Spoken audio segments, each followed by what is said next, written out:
Hello welcome. ত্রিকোণমিতি আমরা করছিলাম, যার মধ্যে 24 নাম্বার চ্যাপ্টারের পুরো কোণের ত্রিকোণমিতিক অনুপাত আমাদের চলছিল, যার মধ্যে ফার্স্ট ভিডিওতে আমরা প্রাথমিক ধারণা এবং তার সঙ্গে 1 নাম্বার এবং 2 নাম্বারের কোষে দেখি করে দিয়েছিলাম। আজকে ফুল 3 নাম্বারের যে এমসিকিউ আছে, এমসিকিউ বলছি সরি লং কোশ্চেন 1 নাম্বার এবং 2 নাম্বার করে ফেলেছিলাম, এবং আজকে 3 নাম্বারের যে পোর্শনটা আছে সেখানে টোটাল 3টে অঙ্ক আছে, 3টে প্রুফ আছে, প্রমাণ আছে, সেইগুলো আমরা একটা ভিডিওতে কমপ্লিট করব।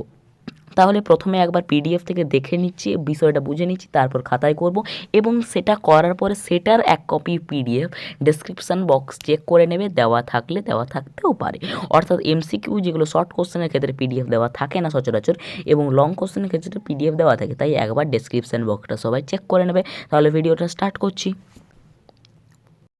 দেখো, প্রথমেই 3 নাম্বারের মধ্যে আমরা যে 3টে অঙ্ক দেখতে পাবো সেইগুলো হচ্ছে এগুলো, এইগুলো, এইটা একটা, এটা একটা, এটা একটা। প্রতি ক্ষেত্রেই আমাদের একটাই শর্ত দেওয়া আছে আলফা এবং বিটা দুটি কোণ আছে, এবং যারা পরস্পর পূরক কোণ, অর্থাৎ পরস্পর পূরক মানে দুটি কোণ যদি আমরা যোগ করি তাহলে 90 ডিগ্রি পেয়ে যাব।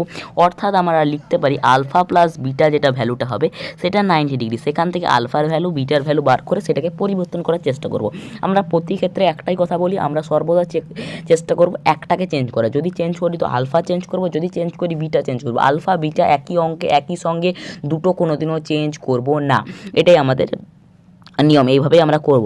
এবং যদি আমাদের অঙ্ক তো একবারে সবগুলো আসবে না, ধরে নাও 2 নাম্বারের অঙ্কটা আসবে, তাহলে প্রশ্নটা থাকবে এইভাবে, আলফা এবং বিটা দুটি পরস্পর পূরক কোণ হলে প্রমাণ করো এই 2 নাম্বারেরটা, 3 নাম্বারেরটা। তাহলে প্রথমে যে পার্টটা করব, অর্থাৎ alpha plus beta is equal to 90 degree plus আলফার ভ্যালু প্লাস বিটার ভ্যালু, এটা যে যখন আমরা বার করব সেটা আমরা প্রতি ক্ষেত্রে প্রথমে করে নেব, তারপরে অঙ্কটা করব। এখানে একবারে আমরা ডাইরেক্ট প্রথমে শুরু করব, এটা করে নেব, আলফা আর এবং বিটার ভ্যালুটা বার করে নেব, তারপর পরপর আমরা 3টে অঙ্ক করব। কিন্তু যদি অঙ্ক 2 নাম্বারের অঙ্কটা শুধু আসে অথবা 3 নাম্বারের অঙ্কটা শুধু আসে, তাহলে ফার্স্ট পার্টটা করে নেব, অর্থাৎ alpha beta is equal to 90 degree, আলফার ভ্যালু বিটার ভ্যালু প্রতি ক্ষেত্রেই বার করে নেব, তারপর অঙ্কটা সমাধান করব।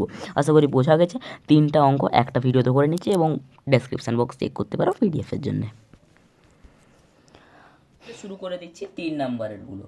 3 নাম্বারে প্রথমেই যে দেওয়া আছে বিষয়টা, আলফা ও বিটা পরস্পর পূরক কোণ হলে, তাহলে প্রথমে এই বিষয়টা লিখে নিই। আমাদের যদি 2 নাম্বার অঙ্ক আসে বা 3 নাম্বারের অঙ্ক আসে, প্রথমেই ওইটা লিখে নেব আর তারপরে শুরু করব। তাহলে প্রথমে মেন জিনিসটা লিখে নিই, আলফা এবং বিটা পরস্পর পূরক কোণ। তাহলে আলফা, এক সেকেন্ড, আলফা প্লাস বিটা আমরা লিখতে পারি 90 ডিগ্রি, কারণ পরস্পর পূরক কোণ, অর্থাৎ দুটি কোণের যোগফল হবে 90 ডিগ্রি। তাহলে শুধু যদি এখান থেকে আলফার মানটা আমরা বার করি তাহলে সেটার ভ্যালু হয়ে যাচ্ছে 90 ডিগ্রি মাইনাস বিটা, এবং শুধু যদি আমরা বিটার ভ্যালুটা বার করি সেটা হয়ে যাচ্ছে 90 ডিগ্রি মাইনাস আলফা। অর্থাৎ যদি আমরা কোথাও আলফা থাকে সেটার পরিবর্তন করে আমরা লিখতে পারি 90 ডিগ্রি মাইনাস বিটা, এবং কোনো জায়গায় যদি বিটা থাকে সেটাকে পরিবর্তন করে আমরা লিখতে পারি 90 ডিগ্রি মাইনাস আলফা। এরপরে আমরা অঙ্কটা লিখব। প্রথমের অঙ্কটা কি দেওয়া আছে sine square alpha plus sine square beta. লেখা আছে sine square alpha plus sine square beta. আমাদের প্রতি ক্ষেত্রে আমরা কটা পরিবর্তন করবো, আমরা সবসময় দেখবো একটা যেন পরিবর্তন করবো। তাহলে বিটাকে আমরা চেঞ্জ করার চেষ্টা করি, তাহলে এখানে সাইন স্কোয়ার আলফা আমরা থাকছে, তাহলে সাইন স্কোয়ার আলফাটা আমরা রেখে দিলাম। এবার এই সাইন স্কোয়ার আলফা বিটা আছে, তাহলে সাইন স্কোয়ারটা রাখলাম, এবং বিটার পরিবর্তে এখানে দেখতে পাচ্ছি আমরা 90 ডিগ্রি মাইনাস আলফা লিখতে পারি, তাহলে 90 ডিগ্রি মাইনাস আলফা লিখলাম। এবার এটা সাইন স্কোয়ার আলফা আছেই, সাইন স্কোয়ার আলফা আছেই, প্লাস দিয়ে সাইনটা যখন আমরা পরিবর্তন করি সেটা হয়ে যায় কস, এবং স্কোয়ার আছে স্কোয়ার, তাহলে কস স্কোয়ার, এবং যেহেতু এইভাবে আছে অর্থাৎ 90 ডিগ্রি মাইনাস আলফা আছে, তাহলে এটা হবে শুধু আলফা। এবার আমরা সূত্র জানি sine square alpha plus cos square alpha সমান 1 হয়, এবং এটাই প্রমাণ করতে বলেছিল, অর্থাৎ প্রমাণিত। সেম প্রসেসে প্রতি ক্ষেত্রে আমরা প্রথমে এটা লিখে নেব, এই যে alpha plus beta is equal to 90 degree, তাহলে আলফার মানে এত হবে, বিটার মানে এত হবে, এটা আমরা প্রতি ক্ষেত্রে লিখে নেব, আর যে অঙ্কটা করব সেটা তারপরে করব।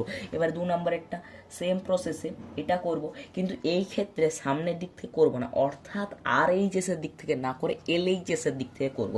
তাহলে এটা এল এইচ এস লিখে নিলাম। তাহলে এল এইচএস এর দিকটা যদি নিই তাহলে লেখা আছে আমাদের, বা আছে আমাদের, cos beta by cos alpha into 1 plus sine beta. এবারে একবার আর এইচএস এর দিকটা দেখো, ওই দিকে আমরা প্রমাণ করব আর এইচএস এর দিকে আছে কস beta plus cot beta plus cos beta.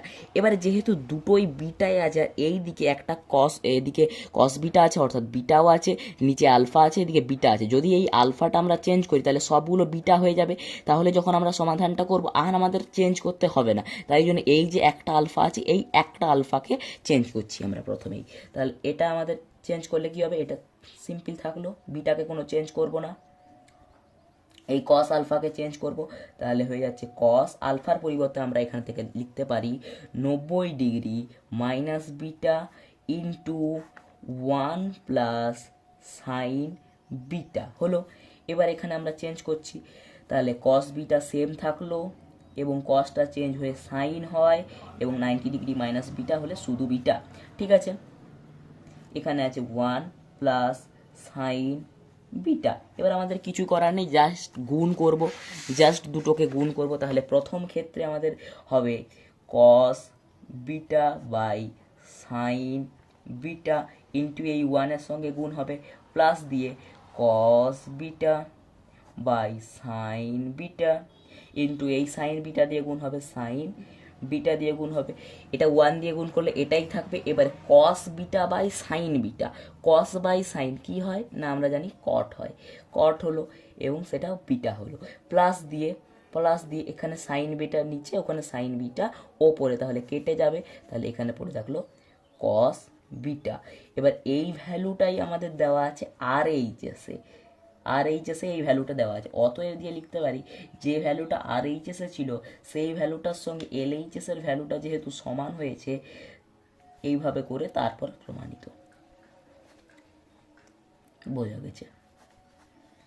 Next, এবার 3 নম্বরের অঙ্কটা সেম প্রসেসে করব। প্রথমে লিখে নিচ্ছি কি আছে, প্রথমে আছে সেক এসইসি আলফা, নিচে আছে cos alpha minus cot square beta. আমরা বিটাটাকে চেঞ্জ করার চেষ্টা করব, তাহলে এটা আমাদের যেমন আছে থাকুক এখন, sec alpha by cos alpha minus এই কটটাকে, কট থাকছে, কট স্কোয়ার থাকছে, এবং এই বিটাটাকে আমরা পরিবর্তন করে ওখানে যেটা করেছিলাম beta is equal to 90 degree minus alpha লিখবো 90 ডিগ্রি মাইনাস আলফা। ঠিক আছে,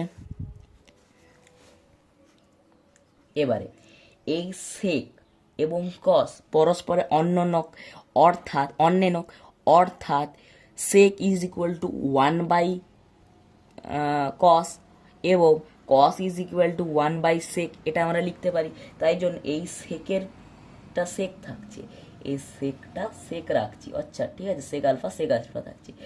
এবারে বাই দিয়ে কি আছে কস আলফা, এবার কস যেহেতু এর অনন্য তাই জন্যে এটা 1 বাই হয়ে যাবে, অর্থাৎ কস আলফার পরিবর্তে আমরা লিখতে পারি 1 বাই সেক আলফা, অর্থাৎ সেক আলফা আমাদের সেক আলফাই থাকলো। এবার এই কস আলফার পরিবর্তে আমরা লিখলাম 1 বাই সেক আলফা হয়েছে। এবার মাইনাস দিয়ে এটা কটটা চেঞ্জ হলে ট্যান হয়ে যাবে, স্কোয়ার আছে এবং এটা 90 ডিগ্রি মাইনাস আলফা অর্থাৎ শুধু আলফা। ঠিক আছে, এবারে সেক আছে, বাই নিচে কিছু নাই, আবার এটা অর্থাৎ ভাগ হবে, অর্থাৎ সেকটা আবার ওপরে চলে যাবে, sec alpha into sec alpha অর্থাৎ sec square alpha minus tan square alpha. এবার এই সূত্রও আছে, sec square alpha minus tan square alpha is equal to 1 হয়। এগুলি সমস্ত সূত্র, 3টা সূত্র একসঙ্গে আছে ওই পেজ নাম্বার 304-এর মতো, 30 নাম্বার 304 অর্থাৎ 23 নাম্বার চ্যাপ্টারে আছে। এবার এটা সমান 1 আর এটাই প্রমাণ করতে বলেছিল, অর্থাৎ প্রমাণিত। বোঝা গেল? এই সূত্রগুলো থাকে, যে কোনো আমরা একটাকে চেঞ্জ করার চেষ্টা করব, যেখানে এখানে যেমন শুধু বিটাটাকে চেঞ্জ করেছি এবং বিটাটাকে চেঞ্জ করে আলফা এনে এটাকে প্রমাণ করেছি, সেম ক্ষেত্রেও 1 নাম্বারের ক্ষেত্রে শুধুমাত্র বিটাটাকে চেঞ্জ করেছি, এবং 2 নাম্বারের ক্ষেত্রে যেহেতু আর এইচএস এর দিকে দুটোই বিটাই ছিল আর এলএইচএস এর দিকে একটা আলফা ছিল, সেই জন্য সেখানে আলফাটাকে চেঞ্জ করেছি, তাহলে সবগুলো বিটা হয়ে গেল এবং তারপর সমাধান করলে ডাইরেক্ট প্রমাণ হয়ে গেল। এভাবে করেছি। আজকে 3টা কমপ্লিট হলো। Thanks for watching.